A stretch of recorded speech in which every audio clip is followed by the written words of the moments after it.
नाज़रीन समूरी सिंध जिया लाड़काने में भी हज़रत इमाम हुसैन अलैहिस्सलाम के भेटा पेश करण जो सिलसिलो जारी है।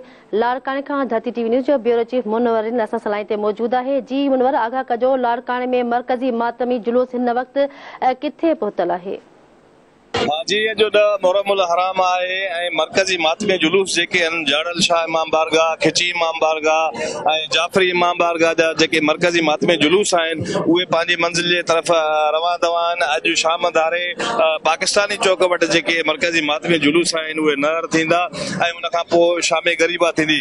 हिन वक़्तु लाड़काने जे मुख़्तलिफ़ रोड रस्तनि ते 180 जेके नंढा वॾा मातमी जुलूस आहिनि उहे रवां दवा आहिनि ऐं इहे सभु मातमी जुलूस जेको आहे वो शाम दारे पाकिस्तानी चौक वारे इलाइक़े वटि नहर थींदा। हिन वक़्तु जेके नंढा वॾा मातमी जुलूस आहिनि उन्हनि में पींगा, ताबूत ऐं ज़ुलझना जेके आहिनि उहे शामिल आहिनि। अज़ादारनि पारां सीना ज़नी कई पई वञे, करबला जे शहीदनि खे भेटा पेश कई पई वञे। पुलिस जी निगरानी में जेको आहे हर मातमी जुलूस खे जेको आहे उहा सिक्योरिटी ॾिनी वई आहे ऐं रेंजर जा जवान बि उन सां गॾु आहिनि ऐं SSP लाड़काणो ऑफिस में कंट्रोल रूम क़ाइमु कयो वियो आहे जिते समूरनि मातमी जुलूसनि जी जेकी निगरानी कई पई वञे।